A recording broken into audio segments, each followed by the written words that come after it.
हम अपने मन को शांत नहीं रख पाते हैं।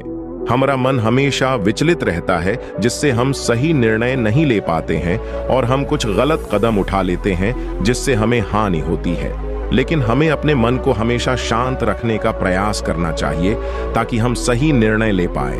आपको अपने मन में आने वाले गलत विचारों को रोकना चाहिए ताकि आपका मन भटके ना। हमें हर प्रश्न पर संतुष्टि बनाए रखनी चाहिए ताकि सही उत्तर प्राप्त कर सके। हमारे जीवन में कई ऐसे मोड़ आए हैं जहां हम भटक जाते हैं और हम अपने मन को शांत नहीं रख पाते हैं। तो दोस्तों, आज हम आपको एक कहानी के माध्यम से बताएंगे कि मन को शांत रखकर कैसे निर्णय लें। एक बार एक सम्राट के पुराने वजीर की मृत्यु हो गई। वजीर बहुत बुद्धिमान था, लेकिन उसकी अचानक मृत्यु हो गई, इसलिए अब नए मंत्री की तलाश शुरू की गई। साम्राज्य बहुत बड़ा था, इसलिए उसे संभालने के लिए एक बुद्धिमान और दूरदर्शी वजीर की जरूरत थी। पूरे राज्य में सबसे बुद्धिमान और चतुर व्यक्ति की तलाश शुरू हो गई है। इसके लिए राज्य भर में कई तरह की परीक्षाएं आयोजित की गईं। पूरे राज्य से विचारशील और बुद्धिमान व्यक्तियों को चुना गया और फिर उनकी और भी कठिन परीक्षाएं ली गईं और अंत में केवल 3 चुने हुए व्यक्तियों को राजधानी लाया गया ताकि सम्राट उनकी अंतिम परीक्षा ले सके। उन तीनों को एक कमरे में रखा गया और इसकी घोषणा स्वयं सम्राट ने की थी कि कल उनकी अंतिम परीक्षा ली जाएगी और जो इसमें उत्तीर्ण होगा उसे राज्य का वजीर घोषित कर दिया जाएगा। परंतु आश्चर्य की बात थी कि शाम होते होते यह बात सारी राजधानी में फैल गई। सम्राट कल कौन सी परीक्षा लेने वाला है, सारे शहर में इसी बात की चर्चा होने लगी। सम्राट एक बहुत ही अजीब परीक्षा लेना चाहता था। कल सुबह उन तीनों को महल के एक बड़े कमरे में बंद कर दिया जाएगा और एक बड़ा ताला लगा दिया जाएगा। उस कमरे का दरवाजा, वह ताला उस राज्य के कारीगरों, गणितज्ञों और इंजीनियरों द्वारा बनाया गया था। उस ताले पर कोई चाबी नहीं थी, केवल कानून पर गणित के कुछ अंक लिखे हुए थे और उन अंकों में कोई पहेली छिपी हुई थी। जो उस पहेली को हल कर लेगा वही उस ताले को खोल पाएगा।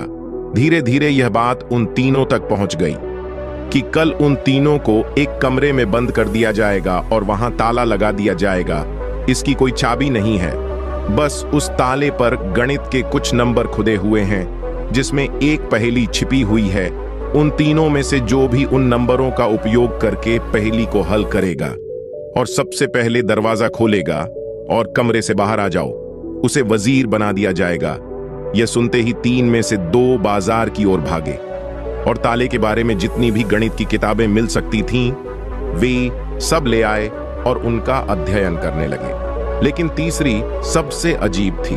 वह न तो कहीं गया और न ही कोई किताब लाया और अंधेरा होते ही सो गया। बाकी दोनों ने सोचा कि शायद डर के मारे उन्होंने परीक्षा न देने का निर्णय लिया, या हो सकता है उन्हें विश्वास ही न हो कि जो खबर सामने आई है वह सच है। लेकिन फिर भी उन्होंने कोई मौका छोड़ना ठीक नहीं समझा, क्योंकि यह जीवन में एक बार मिलने वाला मौका था। वे पूरी रात जाग कर किताबें पढ़ते रहे, ताला विज्ञान से संबंधित जो भी साहित्य था। जब सुबह हुई तो तीसरा व्यक्ति उठा और उन तीनों को सम्राट के सामने पेश किया गया। वहां उन्हें पता चला कि यह अफवाह सच थी। उन तीनों को एक बड़े कमरे के अंदर बंद कर दिया गया था जिसके बाहर ताला लगा हुआ था, कुछ गणितीय अंकों के साथ अंकित। आप तीनों में से जो भी इन अंकों में छुपी पहेली को सुलझा लेगा वह दरवाजा खोल सकेगा, और जो दरवाजा खोलकर पहले मेरे पास आएगा मैं उसे अपना वजीर बना लूंगा।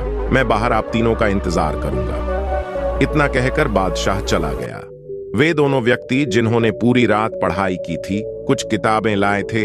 दरवाजा बंद होते ही उसने अपने कपड़ों में छुपी हुई उन किताबों को बाहर निकाला और ताले पर लिखे नंबरों को एक कागज के टुकड़े पर लिखकर उनका हल ढूंढने लगा। लेकिन तीसरे व्यक्ति ने कुछ नहीं किया।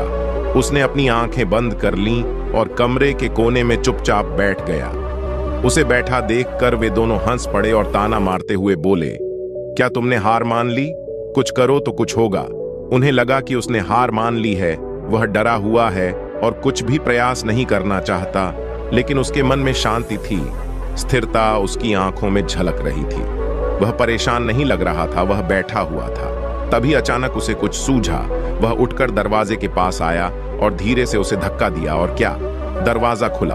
वह कमरे से बाहर चला गया। लेकिन दोनों आदमी अपनी किताबों में खोए हुए थे। उन्हें पता ही नहीं चला कि तीसरा कमरे से बाहर चला गया है। उन्हें तब पता चला जब सम्राट तीसरे व्यक्ति के साथ अंदर आए और कहा, अपनी ये किताबें बंद करो, जिसे बाहर जाना था वह तो बाहर जा चुका है। यह देखकर वे दोनों दंग रह गए और पूछा, तुम बाहर कैसे निकले? बादशाह ने कहा कि ताला तो बंद नहीं था, क्योंकि बंद ताले तो खोले जा सकते हैं, लेकिन कैसे क्या तुम वह ताला खोलोगे जो बंद नहीं किया गया है? यह आदमी आप में से सबसे बुद्धिमान है, क्योंकि इसने बुद्धिमान होने का पहला परिचय दिया है। ताले पर लिखे नंबरों को हल करने से पहले यह पता लगाने की कोशिश करता है कि ताला बंद है या नहीं। एक आदमी वास्तव में होशियार है जो किसी भी समस्या को हल करने से पहले यह जांचता है कि जो वह हल करने जा रहा है वह वास्तव में समस्या है या नहीं। तो यह आदमी हमारे राज्य का सबसे चतुर व्यक्ति है।